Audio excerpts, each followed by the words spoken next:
All right, we are recording. And so what I have written on this release form, basically that you're voluntarily agreeing to be interviewed by me, Ashley Barrett, and you understand that the purpose of this project is to develop a brief history of Ebenezer Baptist Church and collect personal experiences of those connected to the church. So in this case, those would be your personal experiences. Does that sound okay? The purpose of the project? Okay. All right, and we can go through and add any kind of restrictions or anything that we might think of later. And you will also be getting a transcript of everything that we talk about tonight. And if there's any changes you want to make or anything you want to omit, we can do that as well. Okay? Okay. Okay. Oh, one other quick question. Mm-hmm. Were you able to get in contact with Blanche? I have not been able to give her a call yet. I was actually sick over the weekend as well, but I have her name and her phone number written down here. So I will probably give her a call in the morning once we're finished. Okay. Okay. So let's see. We are recording. We're good. I guess my first question, I don't really, just so you know, I don't really operate off like a list of questions. I really like to let you, the narrator, lead the conversation because you definitely know more about things than I do. So definitely, you know, it's a very nebulous kind of interview, and I hope that we can just have a really good dialogue. Okay. So, you know, no strict list of questions or anything like that. But I guess my first part of this would be to kind of get some background on you, like where you're from, how you ended up at Ebenezer and what your experience there has been like. Yeah, can you just tell me a little bit about yourself? Yes. I grew up in a small town in Alabama called Miller's Ferry, Alabama. Okay. And in a kind of a unique situation, I grew up on a campus in Wilcox County.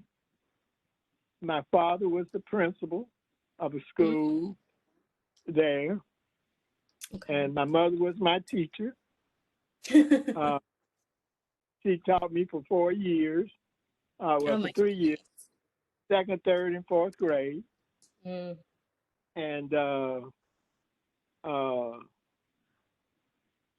I graduated from that high school. That high school we had 27 in our class. Oh my goodness. So it was a very small school. But it was a unique school because it was a kind of an agreement between the church and the state, because you know there weren't that many black. This is in the 60s. There weren't that many black public schools available, and so most of them that were available were funded through other than state funds. For example, ours was funded through the Presbyterian Board of National Missions. So it was a kind of a unique agreement between church and state that they would basically fund our high school. And it was segregated, of course. So I graduated from there, and I went on to Warren Wilson College, which is a small Presbyterian college outside of Asheville, North Carolina. I was 4 years there. It's still a small college. I think they still limit their enrollment to about 600, but it's in the heart of the mountains. A beautiful campus, beautiful school, very ecologically sensitive. Mm-hmm. So it's really an outstanding place to graduate from. It's one of the country's best kept secrets. Wow. And what did you study in college?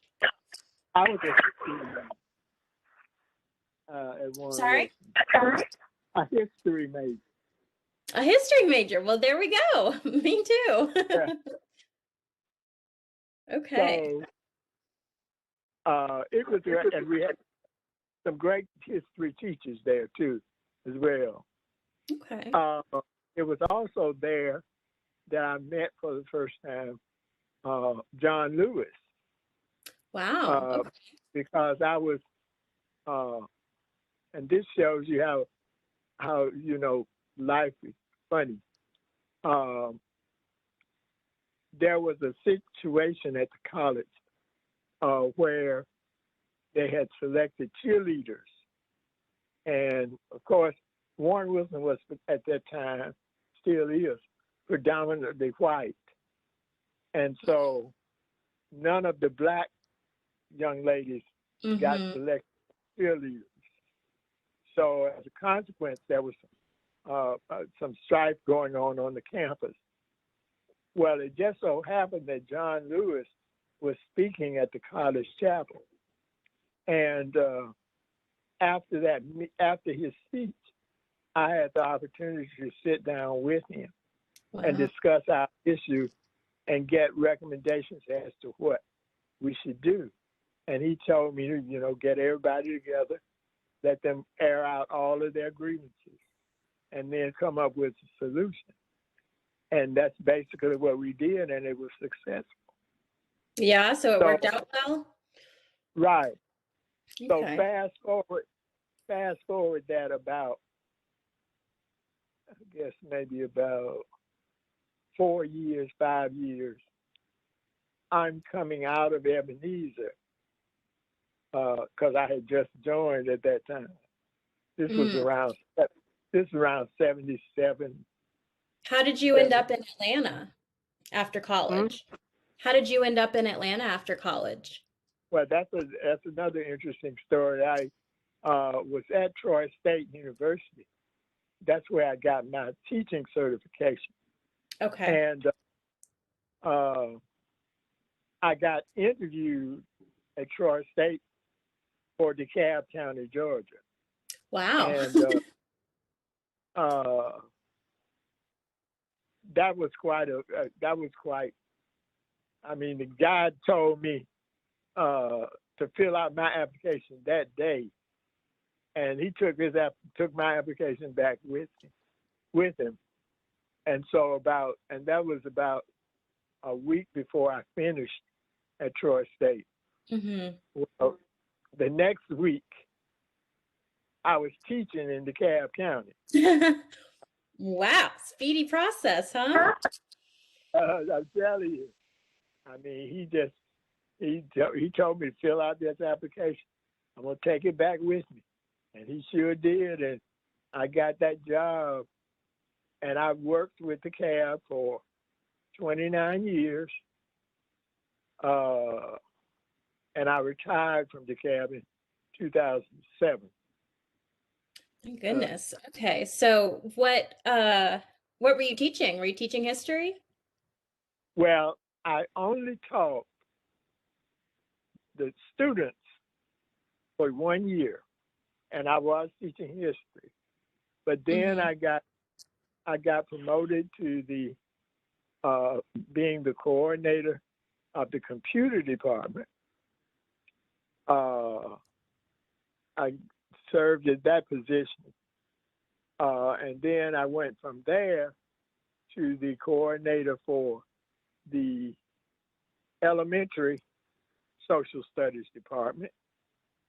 And I retired from coordinator of all of the social studies departments, K through 12, in DeKalb County. Wow. Goodness, So, that is a long career, and sounds like, I mean, did you enjoy your time with DeKalb County? I did, very much so, very much so. And I feel like I did a lot to impact teacher performance. And that is one of the things. I wrote 2 grants while I was there, Teach America History grants, and I got those 2 grants. And I was able to take one group of teachers to New York and Boston, another group of teachers to California. So I feel like I accomplished something. Yeah, that's wonderful. Okay, so how did you end up finding your way to Ebenezer? Well, that was I went to Ebenezer to visit one Sunday, and I found the music to be outstanding. I found the people to be very, very warm and welcoming, and as a result, my visit turned into what is now, I think, my 39th, 40th year at Ebenezer, something like that. Yeah, that's a really long time. Yeah. Okay.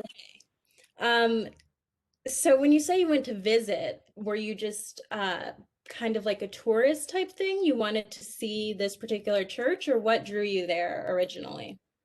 Right. I wanted to see the church where Martin Luther King Jr. preached. Okay. And it's interesting, while I think of it in terms of where he preached, Ebenezer is an entity all to itself. You know,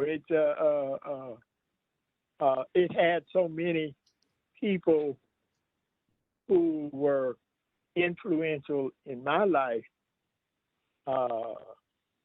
that, you know, I recognize these people as role models and people who I could look up to.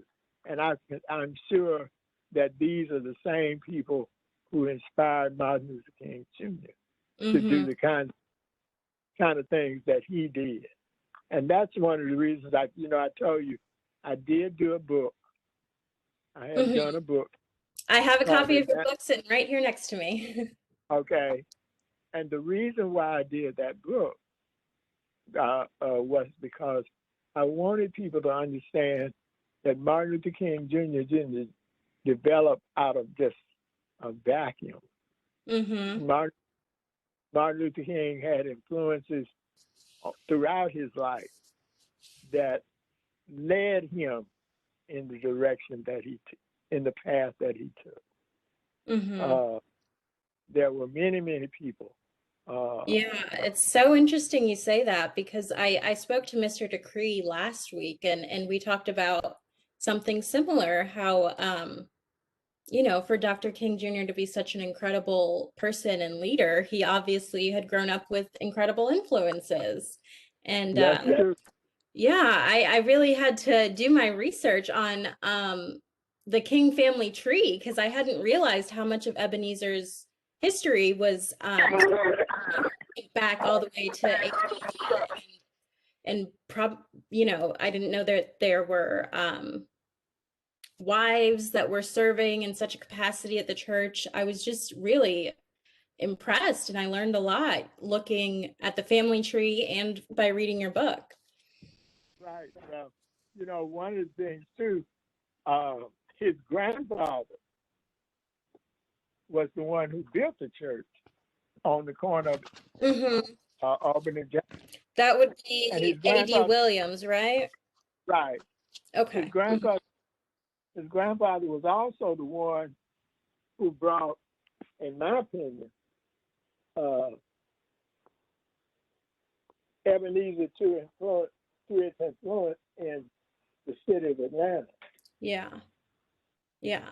So let me ask you, do you know, I know that the church was founded by John Parker. Do you know anything about the relationship between Mr. Parker and A.D. Williams and how it kind of changed hands?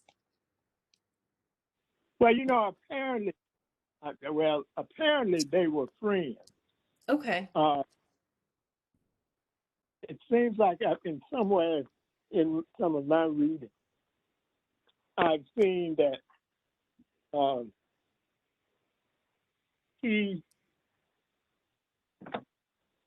A.D. Williams was invited to come and take Ebenezer.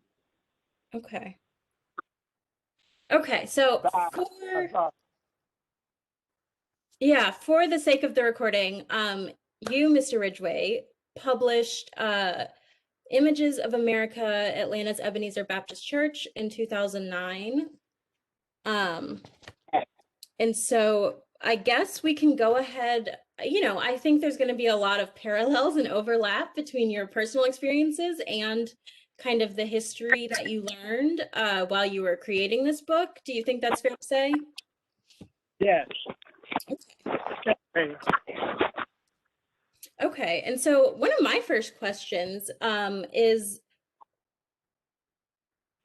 as your title says, this is primarily images of the church, photos and, pamphlets and whatnot. How did you find all this material? Oh, that's funny.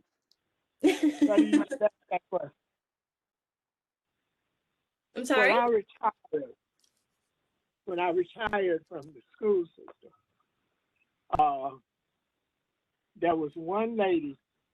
She was the chief usher. Hold on, just 1 second. Can you pause your Yeah, recording? no problem. Okay, all right. So we are resuming now. And so you were going to tell me where you found some of these incredible sources for your book. Well, as I was about to say, the chief of the usher board had keys to all of these cabinets. And so when I retired, I told her I would help her get things organized. So she gave me the keys to the cabinet. So I started going to cabinets. The church education building had a basement. I went down there. I mean, I just dug up everything that I could find. Some members volunteered sources. So that's where basically all of it came. Okay, and do you know where all this material is now? Yes. Okay, is it with the church or is it still in your possession? It's in the church. Some of it is in my possession, simply because I'm asked to work on some things from time to time, and I keep it here. But it's all in the church. Okay. Great. So let's see. We were talking about Reverend A.D. Williams, and you said that you think he really created or helped to create the identity of Ebenezer. Can you tell me a little bit more about that? Well, first of all, he grew the church. It was only about 13 members originally. Yeah. And he grew it to over 1,000, and he moved to 3 different sites. He went from Airline Street to Magruder to Bell and Gilmer, and then to Auburn and Jackson.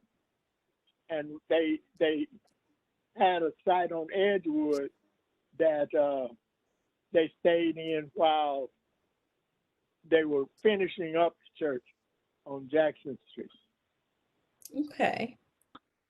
All right. And let's see. He eventually married Miss Jenny Parks. Is that correct?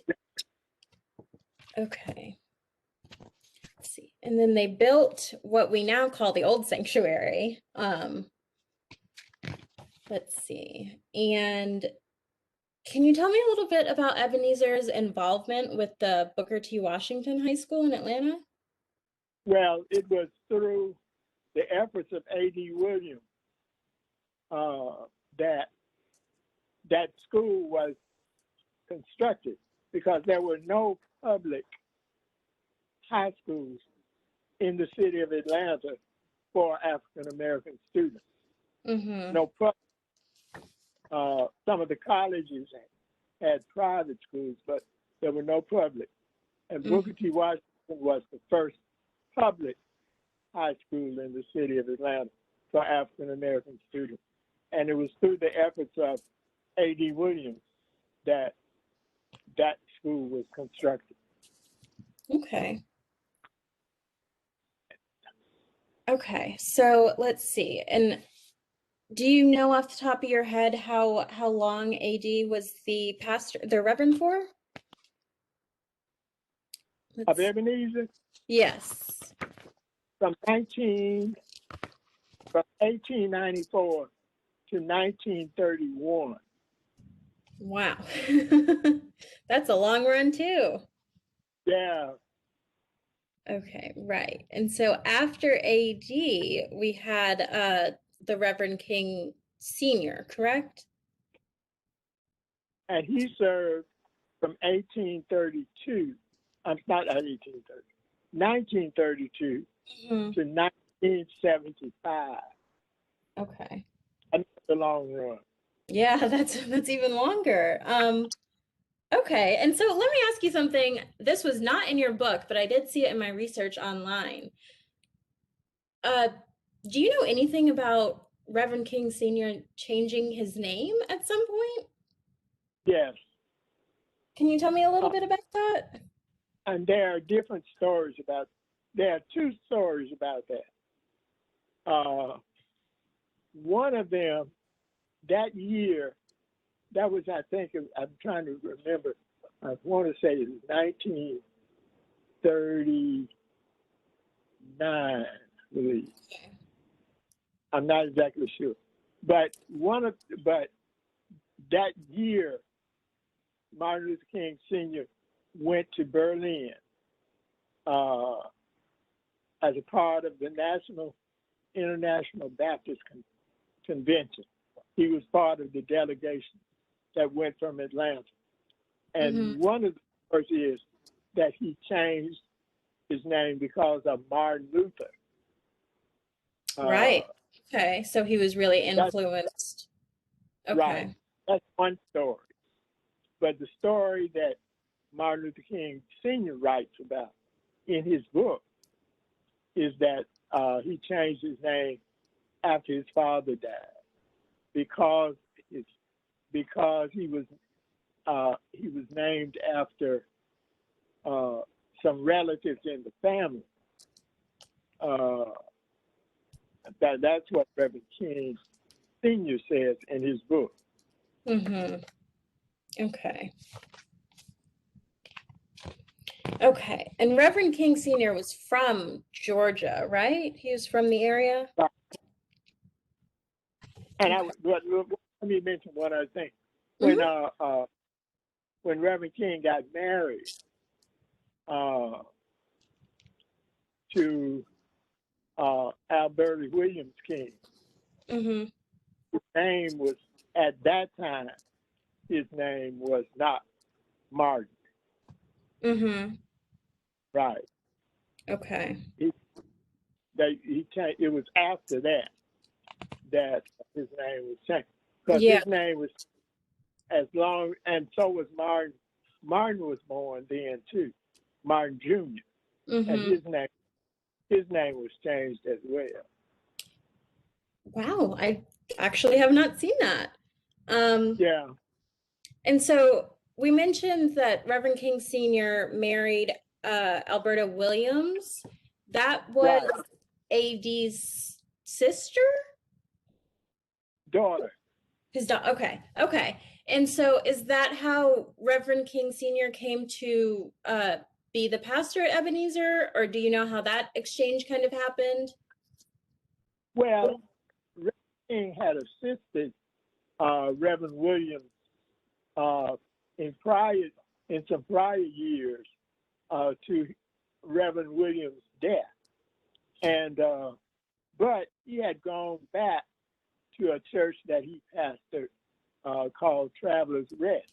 Mm-hmm. But when Reverend King passed away, Ebenezer called him to come and be the pastor. That's Ebenezer. Okay. And it was interesting that the story goes that it was the influence of Mrs. Williams Mm-hmm. that brought him to Ebenezer.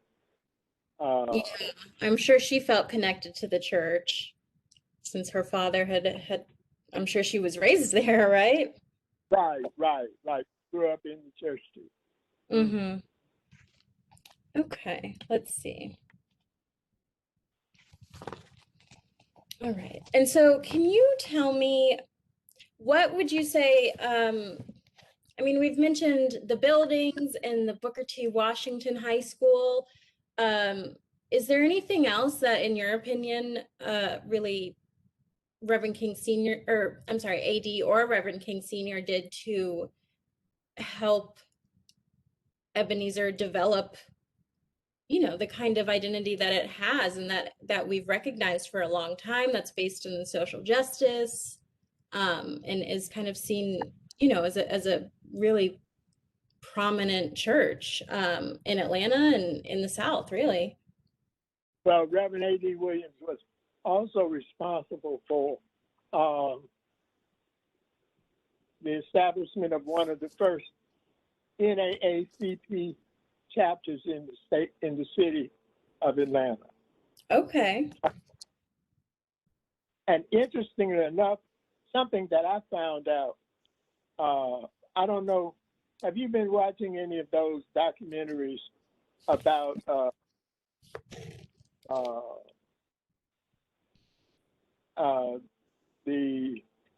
his name just popped out of my mind, Chief Justice of the Supreme Court, African American. Clarence Thomas? Not Clarence Thomas, before him. I don't know. Let's see. Not Roe versus Wade, Brown versus Board of Education. Thurgood Marshall. Thurgood Marshall, yes. Okay. Well, I just recently learned that this was something I did not know, I wasn't aware of. I just recently learned that one of the strategies that his group of lawyers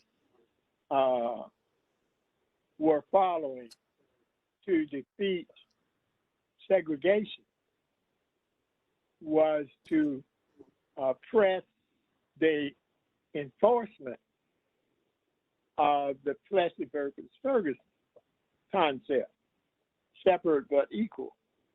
Mm-hmm. And they give an example of how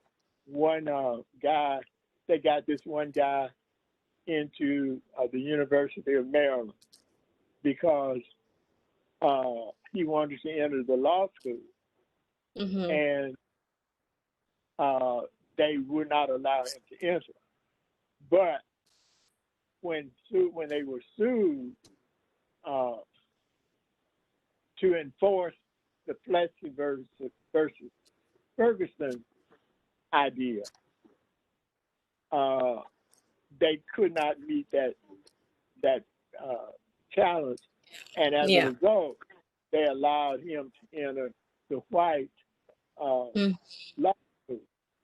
And another phase of that was the equalization of teacher salaries. And they were talking about the fact, because those salaries are published, they're published. Mm-hmm. People could see the difference in if I'm teaching third grade at this school, why is it a third grade teacher at this school getting less than a third grade teacher at that other school? Mm-hmm. And I assume it was primarily separated by race. Is that correct? Exactly. Okay. And so all of the Black teachers were making less. Right. And so as early as the 1930s, Martin Luther King, there's a picture Martin Luther King Sr. leading a march to demonstrate the need for equalization of teacher salaries. So he was active in that regard. He also was instrumental in getting the first African American police officers in the city of Atlanta. He was instrumental in getting those men out. But there's one other thing I was going to tell you about. Yeah. But one of the things that I found interesting from a church standpoint, he emphasized ownership, property ownership. And he they would publish in the church bulletins, in the regular church bulletins, Deacon so and so and so and so bought a home, and they give their address. Wow. Okay. They would publicize that in the church bulletin. So that was a significance. So he really encouraged the members and the congregants to invest in property. Right. Okay. Yeah, I mean that sounds like he was pretty ahead of his time and really forward thinking. And so I guess, it's clear to see his influence on Dr. King Jr. But my question, do you know anything about Dr. King Sr.'s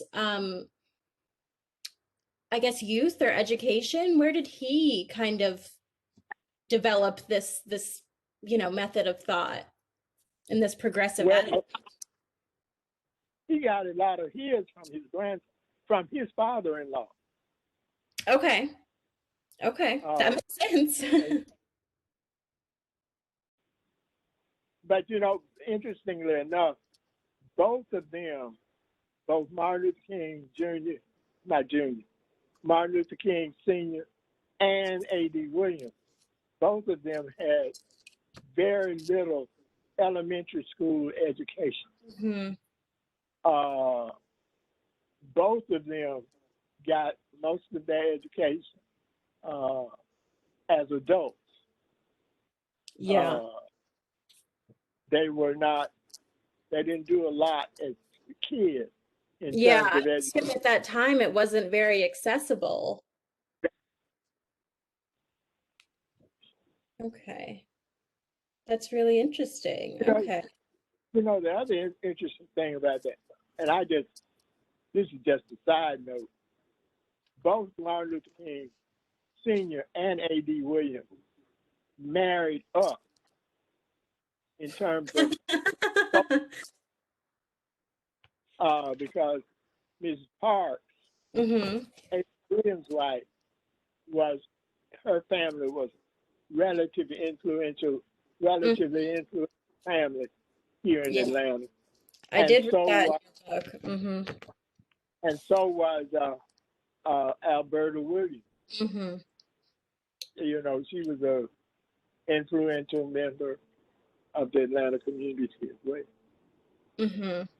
One thing I found really, really interesting throughout your book and throughout my research is the role that women played in the church. It seems to be they had really important roles, and that seems a little bit counterintuitive in here in the Deep South in a Protestant church. I mean, I've heard stories from friends of mine who they're in the church now, and some people have issues with women reading scripture or leading prayers. And so this was really, really ahead of its time as well, having women take on leadership roles in the church. And that was one thing that I could definitely say about all of our prior pastors. None of them seemed to be threatened by women in those roles. Yeah, that's really incredible. let's see, the first woman trustee was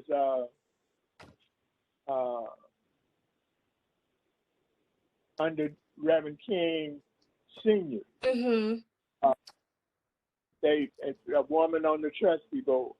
Yeah, which And is still really, it was ahead of its time, really. then under Pastor Robert, who followed Pastor Mm-hmm. Reverend, that was when we got our first female deacons. Yes, Mr. Decree Church. told me that that Ebenezer has deaconesses, which I had no idea. That's really incredible. Well, You know, that, I had seen everything about the Sunday school and the garden club and you know, that it just I'm curious if you think that's reflective of like the community that was, you know, the congregants and the members of the church that maybe just they had a deep respect for women in a way that maybe is not shared by, you know, everybody here in the South. and you know, I think it, and not only that, I think it was not only reflective of the community, but it was reflective of the leadership. Mm-hmm. You know, Reverend King and Reverend Williams looked at their wives not as subservient, but Mm-hmm. partners in ministry with them. Yeah. They weren't the preachers, but you know, they Yeah, were supportive. no, it's I mean, it's incredible to see women in leadership so early. Right. And you know, I was fortunate. I grew up in Presbyterian church, and so it was a really small church. We couldn't seat more than 50 people, you know, old-fashioned pews. But we did have a female pastor, and you know, I think it made all the difference to have a woman in leadership there. But Right. I come to realize that that's not really normal around here. And still, it's kind of uncommon to see. But as you said, there are still some churches. Mm-hmm.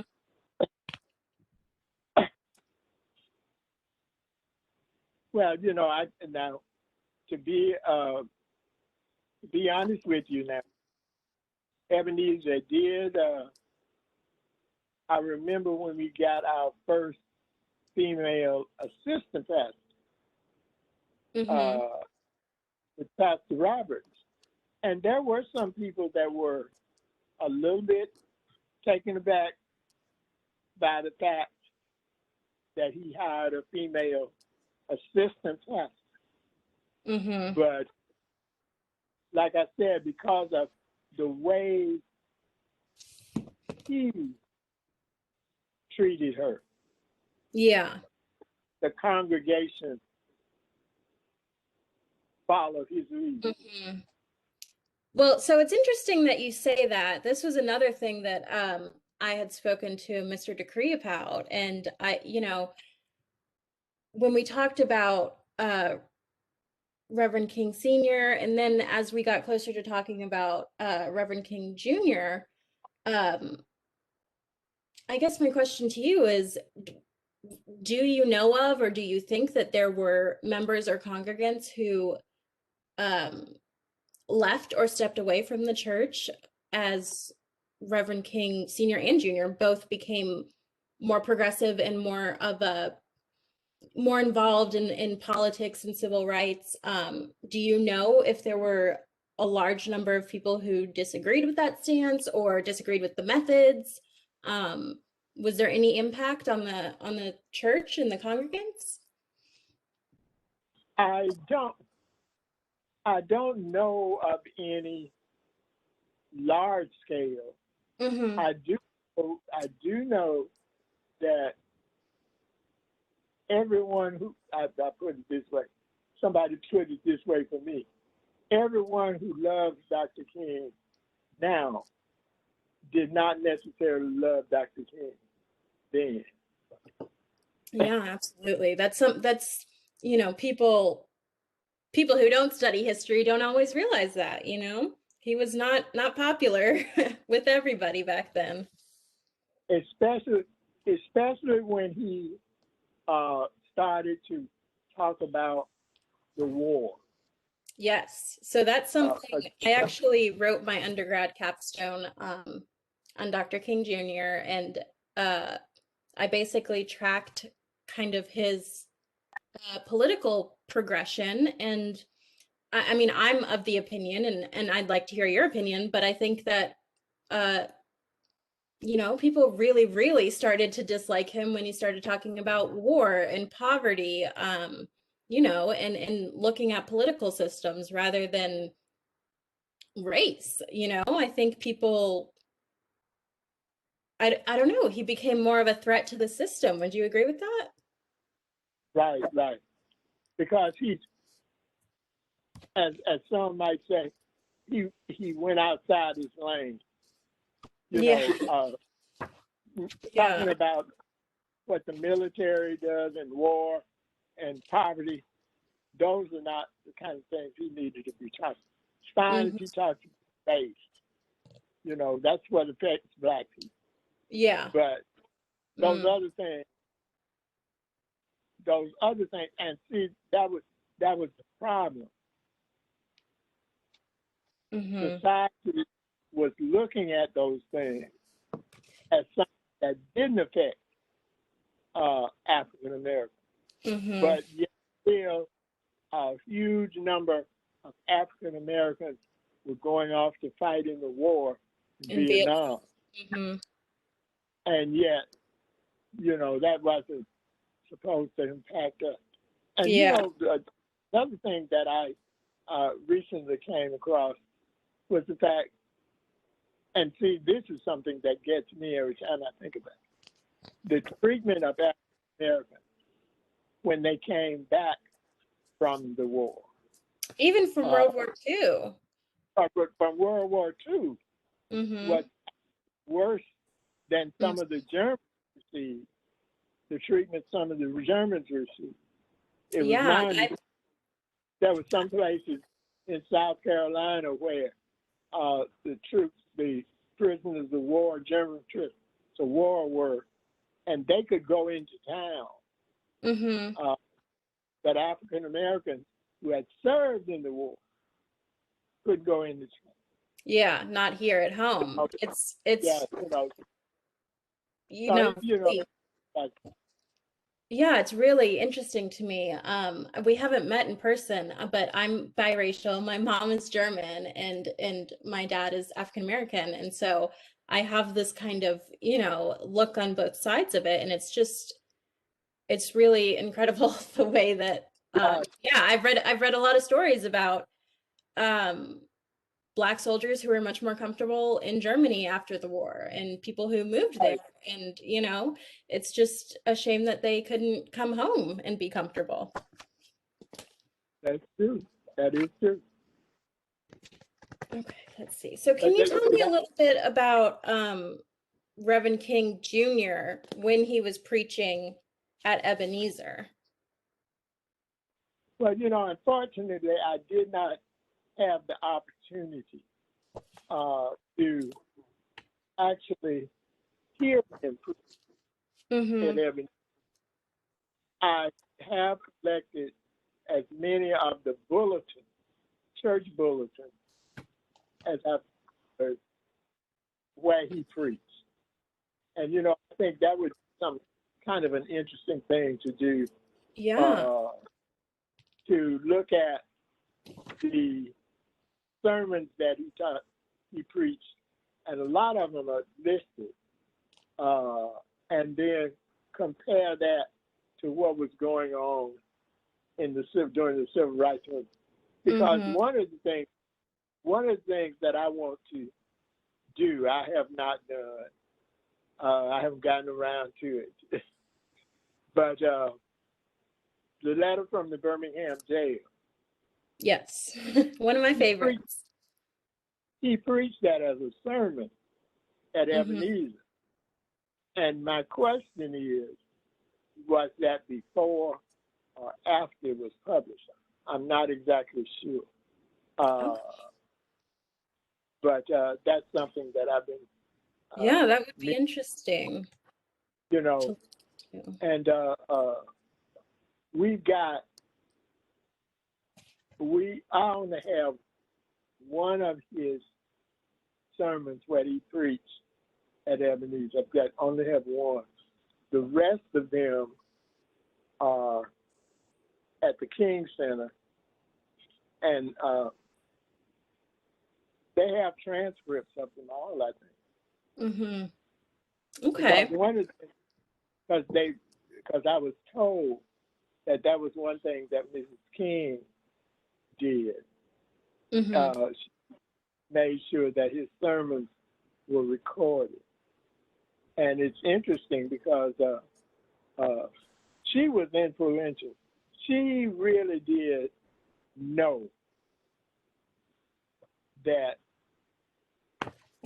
you know, Mm-hmm. he had a message that should continue to go on, and because he was instrumental in getting the Verse home saved. He was, of course, instrumental in getting the national holiday. Mm-hmm. So she was very much involved with him and his legacy. Yeah, So, she definitely, did a lot of work to maintain his legacy and to help save, so many of his documents and stuff like that. Um, so just to make sure I have my timeline right, when Dr. King Jr.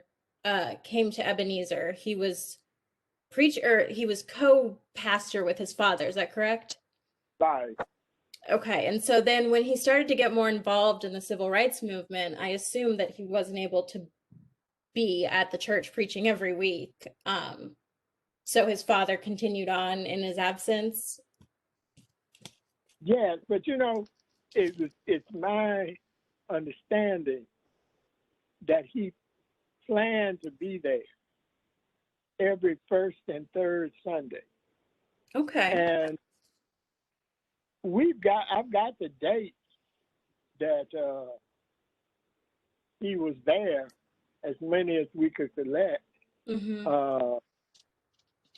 And it looked like he was pretty much on target in doing that. I will say that the Bloody Sunday, which we just observed Mm-hmm. Sunday, I will say that I know he was here that Sunday at Ebenezer, preaching Okay. that Sunday. Mm-hmm. Wow. Okay. And I'm seeing, that for your book, you were able to find a program from the church honoring Dr. King on his Nobel Peace Prize win. Right. And see, to me, that was kind of interesting. That's a kind of an interesting story because when he won the Nobel Peace Prize, when he came back, I can't remember the date, but it's right there, not too long after he received the award, Mm-hmm. that Ebenezer had a celebration for him in the basement of the church. It wasn't until a year later that Atlanta had a celebration for him, Mm-hmm. recognizing that accomplishment. And Yeah. it was one of the first integrated celebrations that they had in the city. And but I understand also that Coca-Cola was one of the main influences to see that happened, because Okay. Coca-Cola kind of told Atlanta, you Atlanta needs Coca-Cola, but Coca-Cola doesn't necessarily need Atlanta. That's And very so I think that's the reason why Atlanta decided to, one of the reasons why they decided to go and have, because they couldn't, the administration of Coca-Cola couldn't understand why you got a person in your city who's received international recognition, and you've given them nothing. Yeah. So, and they didn't want to lose that money from Coca-Cola. Right. Okay, so can you, I mean, I guess from your research or from speaking to other people, can you tell me a little bit about the, I mean, there's some obvious, impacts of Dr. King's assassination, but can you tell me what the church's reaction was and how that kind of shaped their future and the moving forward? Well, the church, when he was assassinated, the church, Ebenezer, didn't really think of it as losing a great civil rights leader, although that was what had happened. They lost it because it was much more personal for them as well. Despite the fact that he was considered a co-pastor, he was really the pastor. He performed weddings, he performed funerals. He was an active minister in the church. And so that was a great loss for the church. And so that's in terms of how they went on from, well, like I said, they followed the leadership. Because Reverend King stayed strong throughout the assassination, not preaching hate, not preaching violence. And that's one thing Reverend King even admitted, that he learned a lot about nonviolence from his son. Because he wasn't necessarily as nonviolent as his son was. Yeah. Okay. So the Reverend King Sr. continued to preach after his son's assassination. And let's see. Dr. King Jr.'s mother, she was also very active in the church. Is that correct? Right. But see, in the interim, after Dr. King Jr. left, his brother, A.D., came on as an assistant pastor, not as a co-pastor. Brother was found drowned in his pool. The coroner said he was drowned in his pool in his backyard. And there's always been some suspicion about that. But anyway, that was only a year after Martin was assassinated. Can you tell me a little bit about what the suspicions are, either on or off the record? I can turn the recording off if you want me to. Well, you can leave it on. It's nothing secretive. It's just supposedly the coroner said it was drowning, and apparently if you drown, you're supposed to have water in your lungs. And apparently he did not have water in his lungs. Now, that's how the storyline goes. Now, whether that's all true or not, I'm not exactly sure. Okay. Do you know if people at that time had a specific person they were thinking had done this, or was it just a hate crime in their opinion? No specific person in that. Okay. Okay, and so Yeah, so Reverend King Sr. was still preaching. Um, and so both of his sons had died at that point. Both of his sons. Even after that, he continued to pastor, Mm-hmm. and he continued to pastor. I think the straw that broke his back was the assassination of his wife Yeah. in church. Mm-hmm. And So she died in 74. just a little context on that. There was she was playing the organ in church, is that correct? And there was a man who brought a gun into the sanctuary and shot her? Right. Okay. And do we know, I mean, this was like a political statement or something like that, is that correct? Well, apparently he had some kind of list, and he thought that preachers were evil and they were destroying us, or something like that. But he wasn't. He didn't really come to kill her. He came to kill Reverend King Sr. Mm-hmm. My understanding. Reverend King Sr. was on the list, but where he was sitting, he was actually sitting almost right next to Mrs. King, where she was playing on the. And he also killed a deacon of the church as well, who was on that same in that same seating area. Mm-hmm. Wow, what a traumatic event for the church to go through. Right, right. And that you said is when Dr. King Sr. decided to step back. I'm thinking that's not. I mean, that's just my opinion, because he retired in 1975. Yeah. Well, that certainly is fair, and I think you're probably not wrong there. I mean, to have lost both of his sons and his wife. Yeah, that would be enough for anybody. Okay, and so can you tell me a little bit about Reverend Roberts? How did he know the Reverend King Sr. prior to taking over the church?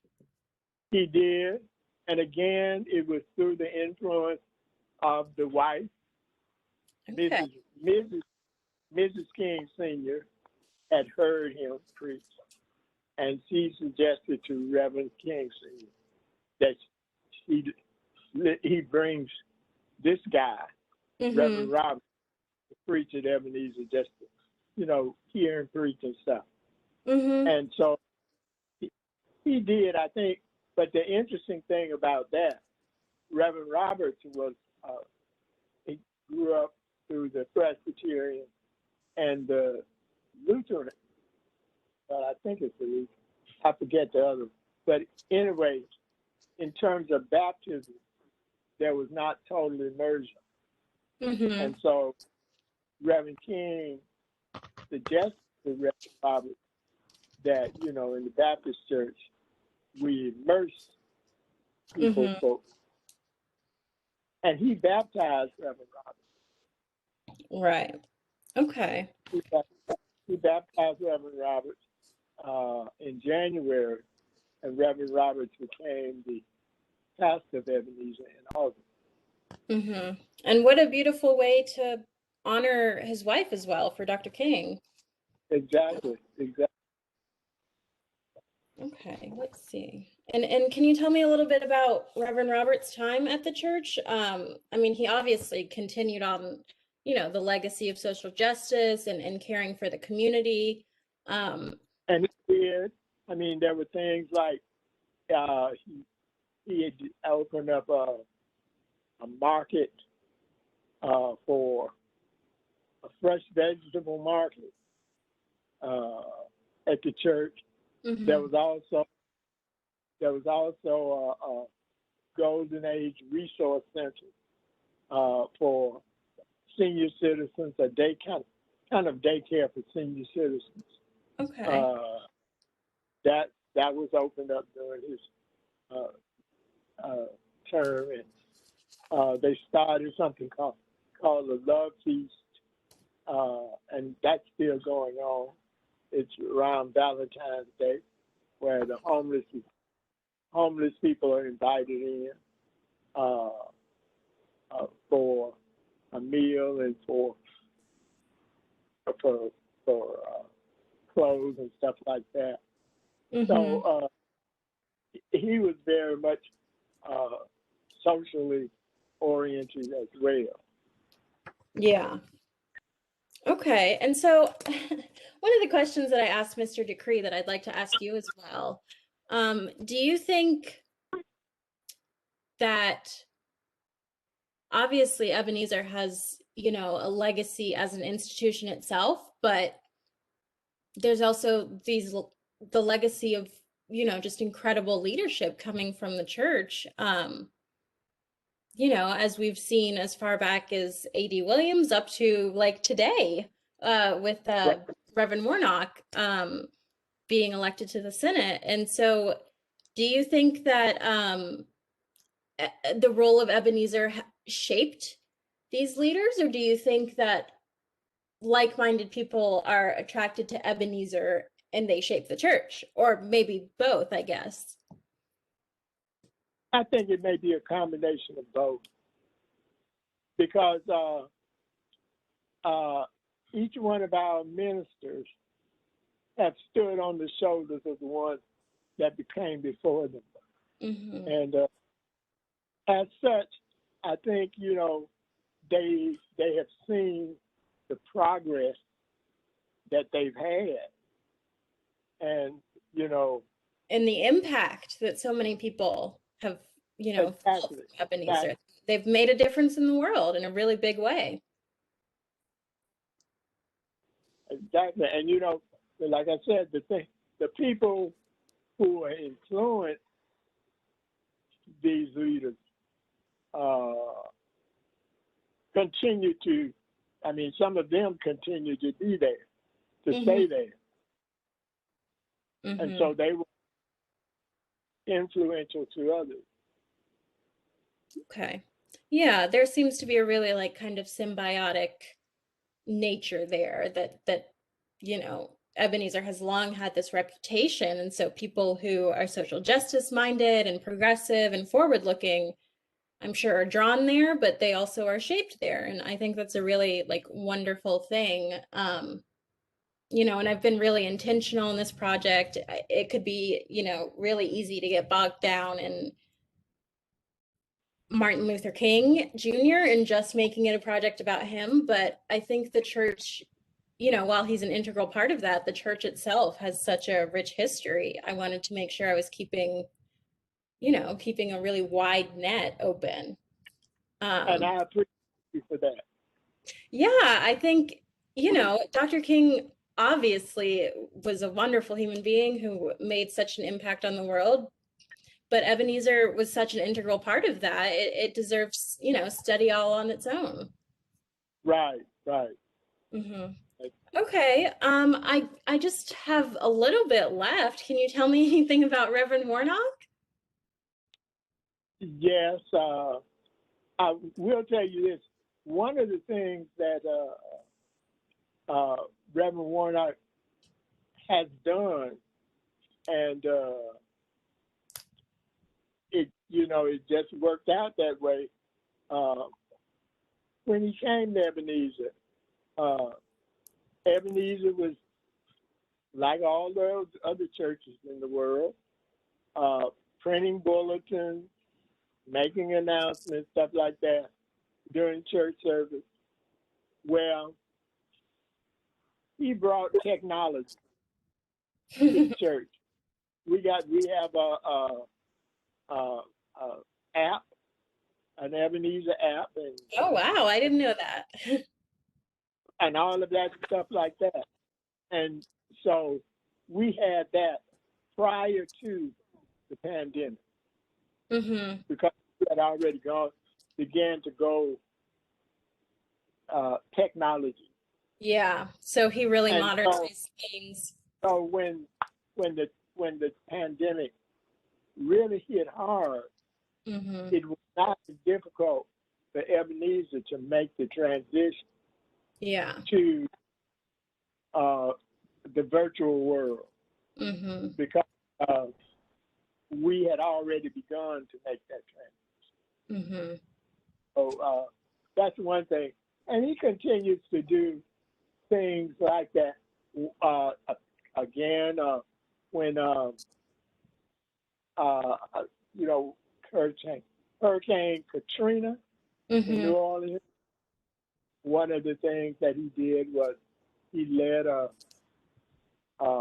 bus drive to take voters back to New Orleans so Mm-hmm. that they could he encouraged he was definitely one of the ones that was encouraging Sunday voting here in Georgia because Mm-hmm. you know voting has been an emphasis on his part. Serving the community, of course, is a part. The building behind the church is the Martin Luther King Senior Community Resource Complex.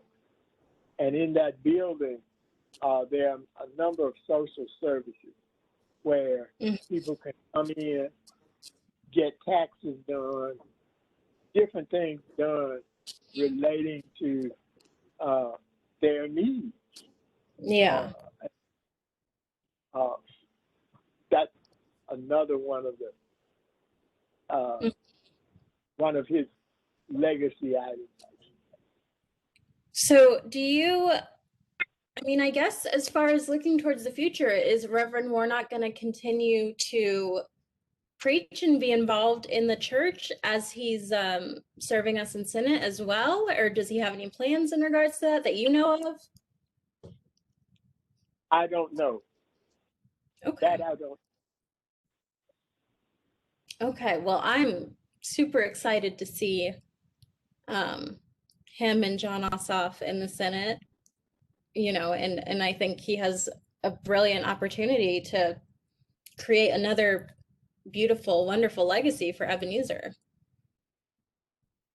Well, I will say that they are both making themselves known in the Senate already. Mm-hmm. You know, that's almost what it takes in the Senate these days. Yeah, you know, that's what we sent them there for too. right. Yeah, so I'm really excited to see what they're going to be able to do. And you've been with me for over an hour now, so thank you so much for your time. Is there anything else that you want to talk about or you'd like to add? No, if you have anything else that you maybe if you forgot something and you want to ask me, you can contact me. I'll be glad to maybe fill it in if I can. Okay. Yeah, that sounds great. I appreciate you so much for giving me so much of your time this evening. I'm going to go ahead and let's see, pause.